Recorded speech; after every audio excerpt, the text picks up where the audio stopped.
Hi friends, ಇವತ್ತು ನಾನು cabbage ಪಲ್ಯ ಮಾಡ್ತಾಯಿದ್ದೀನಿ ಅಥವಾ ಎಲೆಕೋಸಿನ ಪಲ್ಯನ ಮಾಡ್ತಾಯಿದ್ದೀನಿ. ನಾನು ಅರ್ಧ ಎಲೆಕೋಸನ್ನ ತೊಗೊಂಡು ಅದನ್ನು ಚೆನ್ನಾಗಿ ವಾಶ್ ಮಾಡಿ ಚಿಕ್ಕದಾಗಿ ಕಟ್ ಮಾಡಿ ಇಟ್ಕೊಂಡಿದ್ದೀನಿ. ಈಗ ಒಂದು ಜಾರನ್ನ ತೊಗೊಂಡು ಅದಕ್ಕೆ ಹಸಿಮೆಣ್ಸಿನ್ಕಾಯಿನ ಹಾಕ್ಕೊತಾ ಇದ್ದೀನಿ. ನಿಮಗೆ ಖಾರಕ್ಕೆ ತಕ್ಕಷ್ಟು ನೀವು ಹಾಕೋಬೋದು. ಹಾಗೆ ಸ್ವಲ್ಪ ಬೆಳ್ಳುಳ್ಳಿ ಮತ್ತು ಶುಂಠಿನ ಹಾಕ್ತಾಯಿದ್ದೀನಿ. ಸ್ವಲ್ಪ ತೆಂಗಿನಕಾಯಿನ ಹಾಕಿ ಇದನ್ನು ಚೆನ್ನಾಗಿ ಮಿಕ್ಸಿ ಮಾಡಬೇಕು. ನೀರು ಹಾಕ್ದಲೇ ತರಿಯಾಗಿ ಮಿಕ್ಸಿ ಮಾಡ್ಕೋಬೇಕು. ನೋಡಿ, ಈ ಥರ ಮಿಕ್ಸಿ ಮಾಡ್ಕೋಬೇಕು. ಈಗ ಹೇಗೆ ಮಾಡೋದು ಅಂತ ನೋಡೋಣ. ಈಗ ಒಂದು ಪಾತ್ರೆನ ಇಟ್ಕೊಂಡು ಅದಕ್ಕೆ ಸ್ವಲ್ಪ ಎಣ್ಣೆನ ಹಾಕ್ತಾಯಿದ್ದೀನಿ. ಈಗ ಜೀರಿಗೆ ಮತ್ತು ಸಾಸಿವೆನ ಹಾಕಬೇಕು. ಸ್ವಲ್ಪ ಉದ್ದಿನ ಬೇಳೆನ ಹಾಕ್ತಾಯಿದ್ದೀನಿ.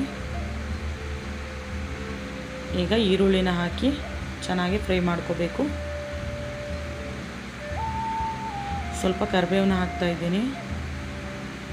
ಅದನ್ನು ಕೂಡ ಚೆನ್ನಾಗಿ ಫ್ರೈ ಮಾಡ್ಕೋಬೇಕು.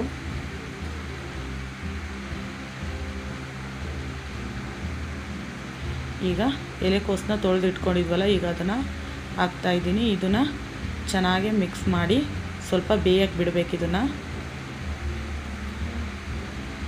ಒಂದು 5 ನಿಮಿಷ ಇದು ಚೆನ್ನಾಗಿ ಬೇಯಲಿ. ಈಗ ಅರಿಶಿನ ಪುಡಿನ ಹಾಕ್ತಾಯಿದ್ದೀನಿ. ಹಾಕಿ ಅದನ್ನು ಕೂಡ ಚೆನ್ನಾಗಿ ಮಿಕ್ಸ್ ಮಾಡ್ಕೋಬೇಕು.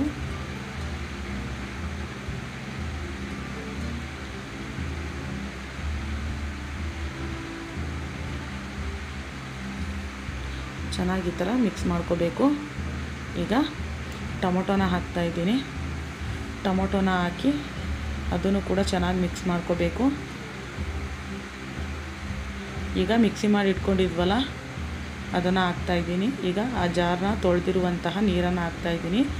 ಸ್ವಲ್ಪ ನೀರನ್ನ ಮಾತ್ರ ಹಾಕ್ತಾಯಿದ್ದೀನಿ ನಾನು.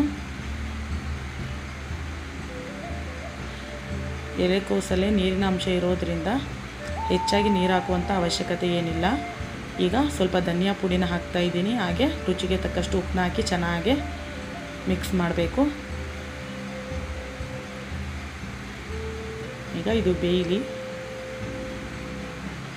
ಸ್ವಲ್ಪ ಕೊತ್ತಂಬರಿ ಸೊಪ್ಪನ್ನ ಹಾಕ್ತಾಯಿದ್ದೀನಿ.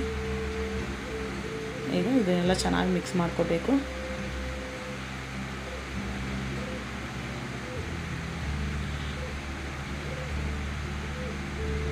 ಈ ಥರ ಚೆನ್ನಾಗಿ ಬೇಯಬೇಕು. ನೋಡಿ ಫ್ರೆಂಡ್ಸ್, ಕ್ಯಾಬೇಜ್ ಪಲ್ಯ ಅಥವಾ ಎಲೆಕೋಸಿನ ಪಲ್ಯ ರೆಡಿಯಾಗಿದೆ ಫ್ರೆಂಡ್ಸ್.